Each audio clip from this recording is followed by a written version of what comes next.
I work with families of all shapes and sizes, helping parents steer children towards some amazing video games that will work for them. But if a child has a disability, it can make it hard for them to access games like their siblings. Today I'm talking to Chris Kujawski, principal designer for the Xbox Adaptive Controller that makes it much easier for parents to remove that barrier to entry. Hi Chris. Hi, good afternoon. Could you tell us how the Adaptive Controller came into being?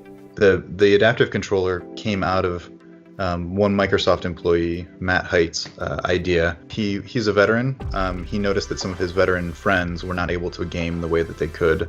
He brought a man named Sergeant Josh Price into this initial hackathon as a consultant, and in combination with Matt and some of the hardware engineers and designers that were on the Xbox accessories team, they came up with a prototype that was very rough, basically a controller with a bunch of wires sticking out of it. But it kind of proved the idea that you could take a standard controller and externalize all of the functions off of it. So you could place buttons wherever you wanted to.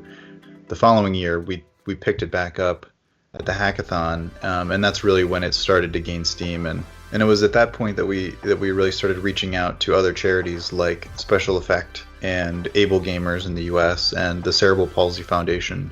What was cool about that is we were able to learn a lot from all of those different charities, and they all approach the problem in a bit different way. And so we really wanted to build a tool that would help all of them do the work that they do, as well as help somebody who just came in, to a store and bought it. And is that an unusual thing to happen at Xbox, this sort of project?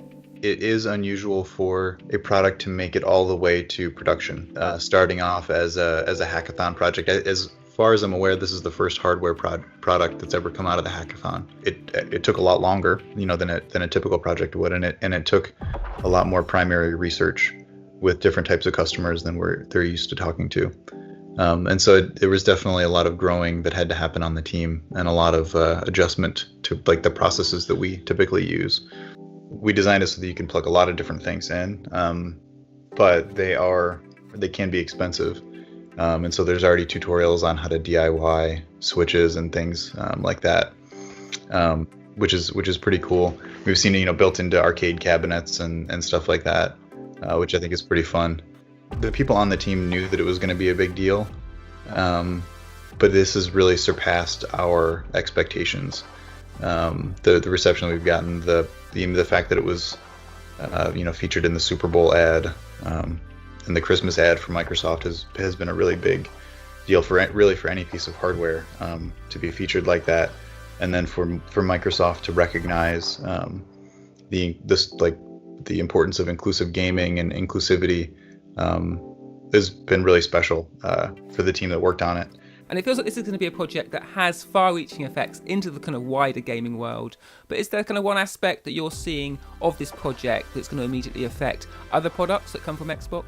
Yes, I think the best example of that is within the packaging. The packaging team really developed, the packaging from the ground up to use a lot of loops and easy pull-away seals that can be hooked in with either a finger or a hook. Or that's the first place that you'll start to see the mentality of inclusive design and accessibility permeate other products.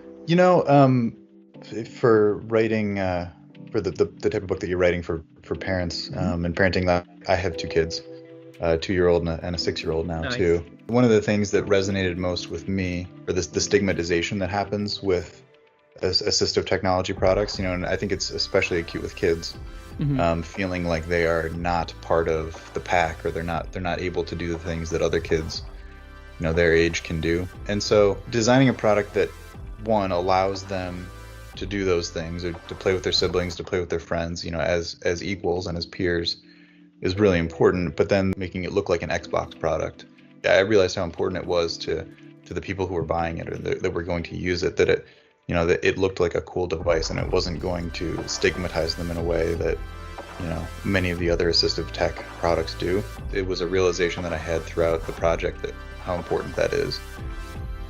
Well, thanks for your time talking to me today. That was absolutely fascinating. Thanks, Andy. Thanks a lot.